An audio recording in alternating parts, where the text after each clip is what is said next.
itu efek dari salah satu bentuk meditasi yang namanya white sleeper.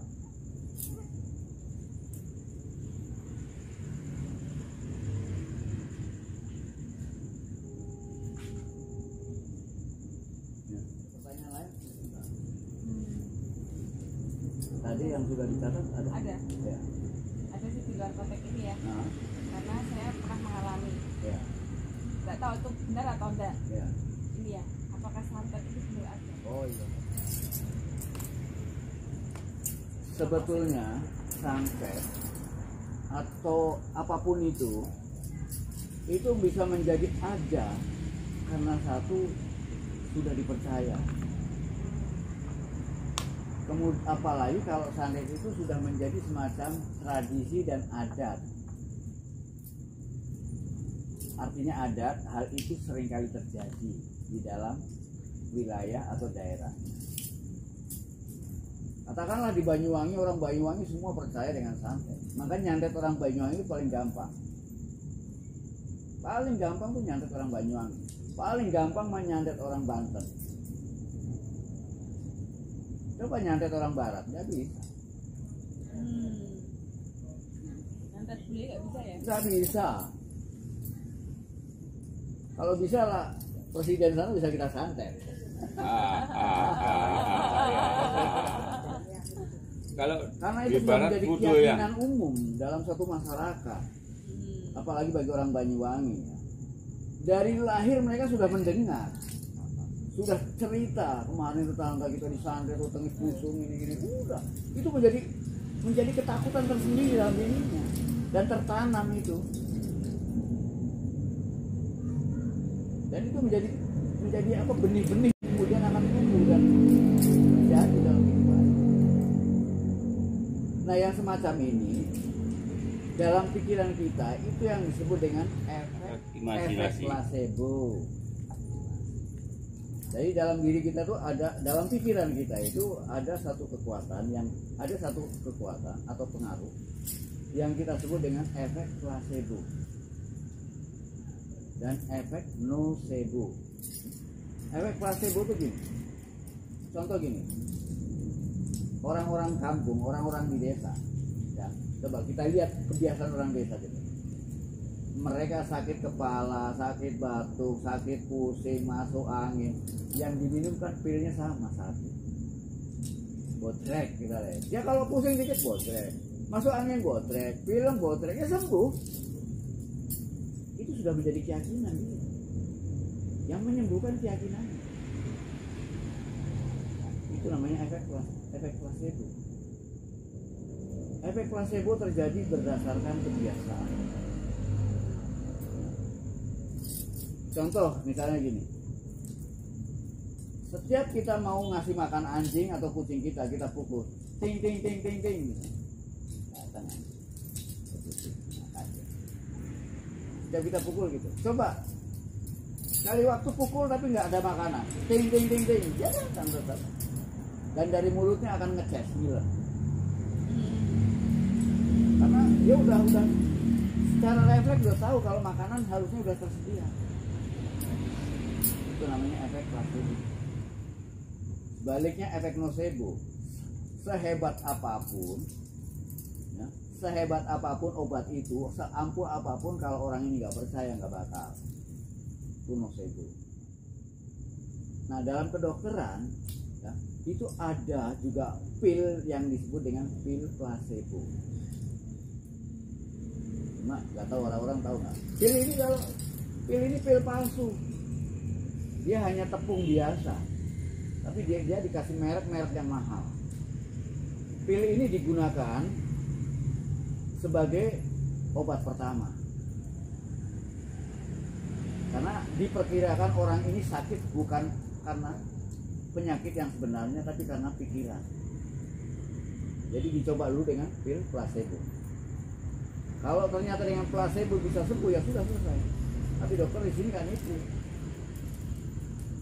Karena tahu bahwa pil yang isinya kimiawi itu lebih berbahaya. Itu namanya pil placebo. Ada dalam penyakit dokter. Nah, contoh lagi nih ya. efek placebo nih. Di Jepang, bahkan di kita punya pohon ya, ada pohon tertentu. Kayak di Jepang tuh ada pohon yang namanya pohon pernis kalau nggak salah namanya. Pohon itu kalau dipegang bulunya itu gatal. Kita juga di sini punya pohon yang kalau kita pegang gatal. Gitu. Dan dulu orang tuh di Jepang maupun di negara kita selalu memberitahukan anak-anaknya, kamu hati-hati, jangan pegang daun ini nanti gatal. Gitu. Jadi itu sudah ditanamkan terus menerus. Enggak? Wujud daunnya seperti pepaya. Dan pernah kita melakukan percobaannya. Jadi kalau megang daun itu mesti gatal, alergisnya. Ya. Ya. Jadi kita coba nih 10 orang. Itu kita sentuh dengan daun itu. Pada waktu kita sentuh dengan daun yang gatal, kita nyebut daun yang gatal itu namanya pernis, yang nggak gatal pepaya. Tapi pada waktu yang kita sentuhkan pepaya, kita nyebutnya pernis.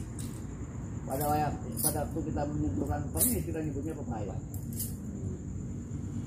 Ternyata sekalipun yang disebut gatal tadi, tapi kita mengucapkannya pepaya, tidak ada efek apa-apa.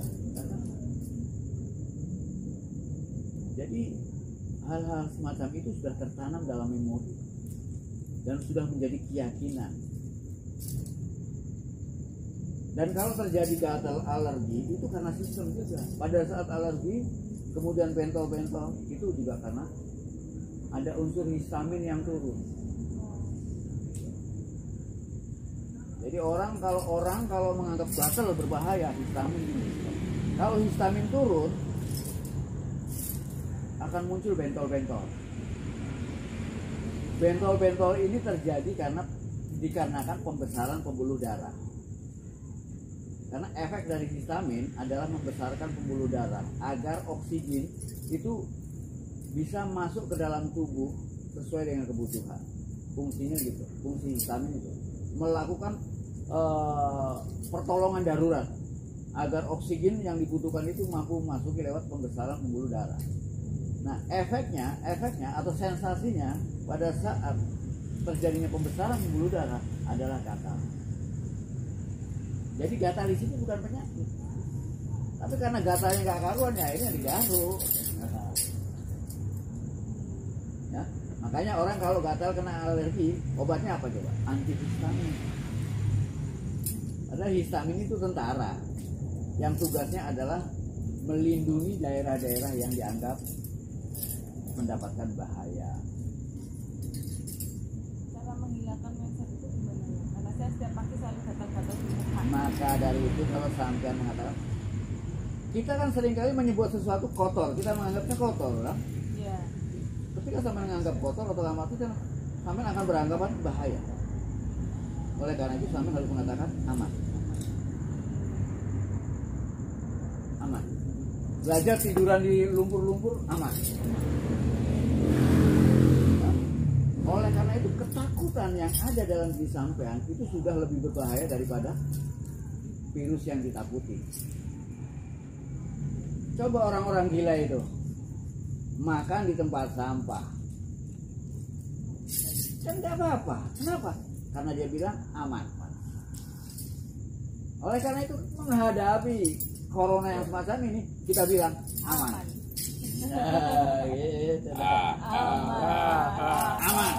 Gitu.